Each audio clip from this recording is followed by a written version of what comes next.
Hello everyone, and let's start with setting it up on a home lab. So basically I have a Raspberry Pi right here, so I'll show you what you'll need to do to set up the root on that. So these are the requirements. You can find the requirements in the GitHub repo. I have them listed here. So Git, Golang obviously, Bun for running the front end, PM2 for managing the services, Docker for our NAT server, or you could just install the NAT server, and Postgres and Caddy. You could also use Nginx if you are versed with Nginx. So I have installed all of there, and we'll start with cloning the repo. But before we do that, when you have installed Docker, you need to set up a group so that you can run your containers without using sudo. So you go on the Docker website in Linux post install, you'll find the commands. The commands are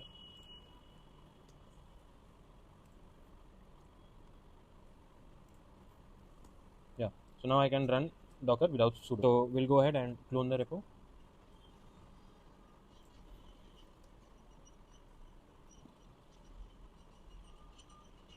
Yeah. And we'll just copy everything from the README file. So what we are doing here right now is building all the yeah. So we are building all the Go files into their executable binaries. It will take some time because it will download the libraries and then build the executable. Yeah, so the binaries have been built. We can check by going into cd backend/bin. So we have all of those binaries. Now we'll go back and we'll run the front end commands. So this will also take some time building the front end and the streamer front end.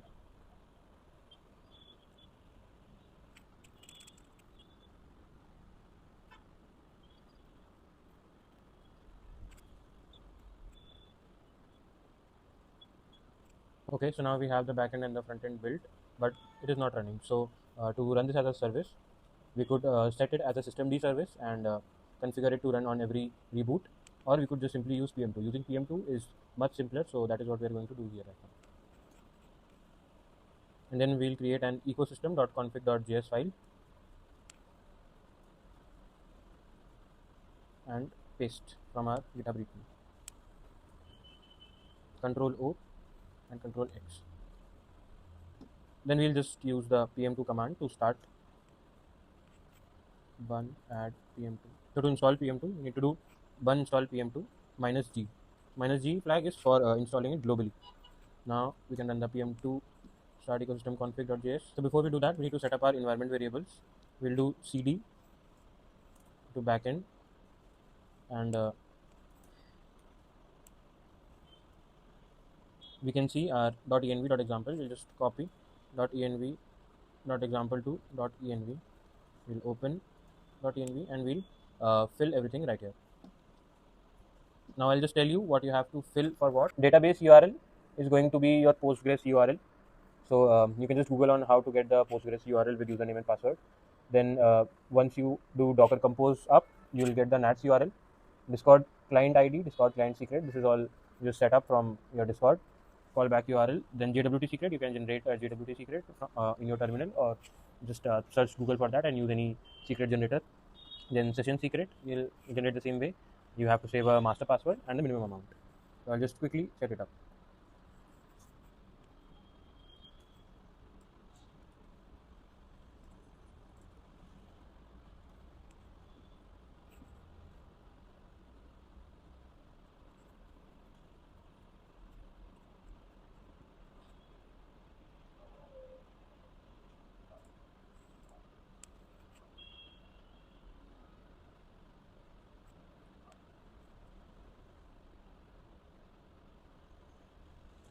You'll also need to install Node.js. So you can just Google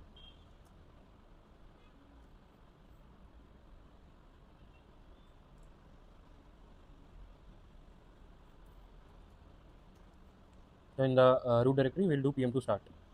Now we can see the status for each of these. We have that there is some error with dash updates. That is why it is stopped. This is the retry counter. So I'll just look up the error and I'll fix it and let you know.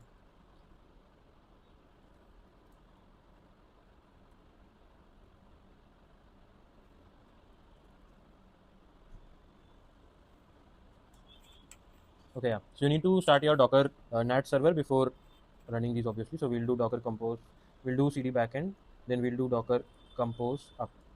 So this will run the Docker compose file. and we'll have the NAT server running.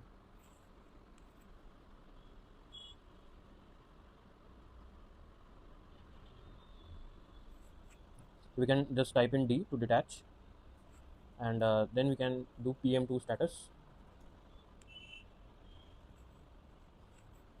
PM2 stop all, PM2 start all.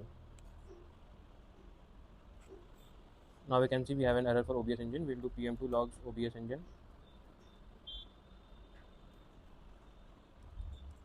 Okay, this is because I have not set up the database yet. So we'll go ahead with setting up the database. So I'll attach the migration file soon. For now, I have the migration file right here. I will attach it into the GitHub repo, so you can just clone from it. So we'll do sudo -u postgres and PSQL. PSQL is a command line for Postgres, and sudo -u postgres changes to the default Postgres username that Postgres generates. Now here we can change password. So here we can type /password. This will set up a password for our uh, server for this user, for the user Postgres. So we can just type in our password. To exit it, \q. Okay, so now we can go back in and we can create a database. Now this will be the database that we will be uh, migrating into. We will create the database. Database is now created. We will connect to the database /c tiproot, and then we can run the migration file. So just type in /i and the path of the file. So I have the file in the root directory, in the home directory, to the temp directory. Then we'll go to the temp directory and then execute our file from there.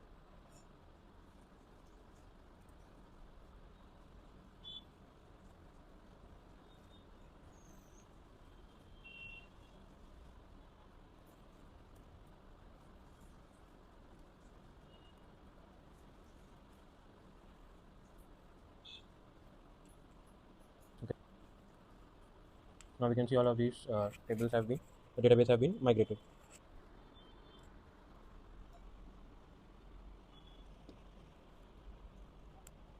Now we will go back to our env file, backend.env. So all of these are dummy values right now. So for Postgres, we'll do Postgres my secret password. I have set the password as test at localhost 5432. Now, if you are changing the port at which Postgres is running, then you need to change this port as well. Then we have the database name and SSL mode disabled. This is your webhook URL. NAT's URL is going to be the same unless you again change it to something else. And we are done. So now, if we do PM2 run cd, okay, no, we are in the tiproot directory, so we can just directly do PM2 start all. PM2 start all.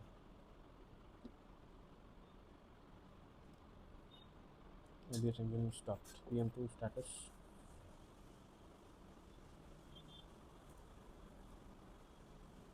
PM2 logs.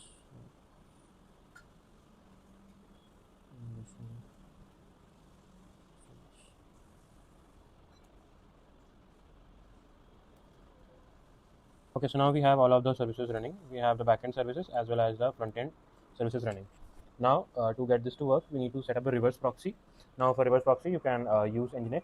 I prefer Caddy because Caddy does SSL certification for HTTPS with a lot of simplicity. So we'll just do cd/etc Caddy and do nano Caddy file. So now what we are doing here is we are setting the entire traffic to port 80. Now if you have a domain, you can, instead of port 80, you can just type in your domain there. Okay, so instead of port 80, we are going to be using port 81 and port 82. So at port 81, this is the routing for the normal tipping page that will be accessible to the normal viewers. So we are sending all of these requests via reverse proxy to the required microservices. And for the front end, we are setting up a reverse proxy to the running bunch server. Similarly, for port 82, we have the routings for streamer dashboard. We are setting all of the reverse proxies for the backend task, and this is for the front end bunch service. So now this is running on your local machine and will be accessible on your local network, that is um, for all the other devices that are connected on your network. But to show this on a public network, or to show this on the internet publicly available, what you have to do is essentially port forward and get in static IP, and then port forward to your running machine. But that has a lot of issues because IPs do not, because ISPs do not generally handle out static IPs, and then you will have to deal with problem of CNAT. So we are going to be using Cloudflare tunnels. Now I'll show you how that works. Okay, so I have logged into my Cloudflare dashboard. Now you can get your domain either from Cloudflare or any whatever domain provider you want, for example GoDaddy, Hostinger, Namecheap, and then you can just simply Google how to transfer those domain to Cloudflare. You'll find multiple videos regarding this topic. So once you see your domains right here, then you can go ahead and set up the tunneling. So on the left hand side, the left sidebar, we'll go to networking, then we'll go to tunnels. Now for tunnels, you have to create a tunnel. Click on create tunnel, enter tunnel name. Let's say testing viewer. Click on create tunnel. Now, because if you are using a Raspberry Pi, it would be a Debian ARM64. Now, depending on what architecture you use, you can just simply copy this. So you could install Cloudflare for one of your services, but since we are going to set up two of my service, I prefer using Tmux, or you can even use PM2 in that case. So what we'll do, we have this, we'll copy this one, the last one. So what we'll do is on our device, we'll create a file called Cloudflare tunnel, or you could just name it whatever you want. So I'll just create one. You can use Nano, or you could use Vim. So I have a file created with this name. So I'll delete the contents and then I'll paste that one.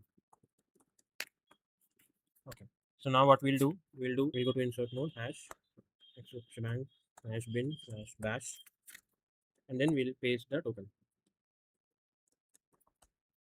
Okay. So now we have this tunnel set here. We'll do sudo chmod x and then the file name. So what this will do is make it executable. Then we can go to tmux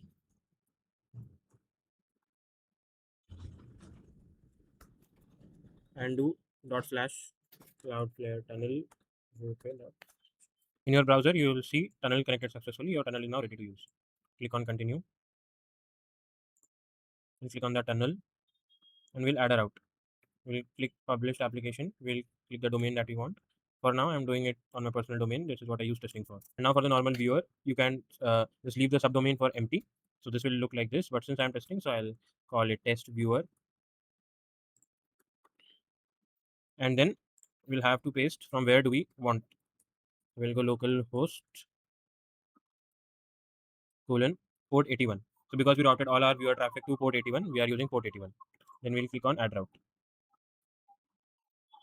So now this has been added. Now if I just do a copy paste, you'll see that the tunnel is running. Now I'm getting a bad gateway because I switched the PM2 services off. So once you'll switch the PM2 services on, you'll see your website loading here. This bad gateway means that the tunnel is actually working and we are getting connected to the host. Also, you can see the status from your tunnels. You can see this is healthy and this is healthy as well, and this one is down. So if this is down, you'll have to rerun this command again. Now similarly, we can create a tunnel for our admin or the streamer dashboard. Then we'll do tmux attach. We'll do control B and percentage sign, which will split the screen, and we'll run Cloudflare group A admin in this panel. So once we run this, and instead of port 81, we'll do port 82 because for streamer we are forwarding everything to port 82. We'll do an add. Now you can see again we have it. We have the tunnel working.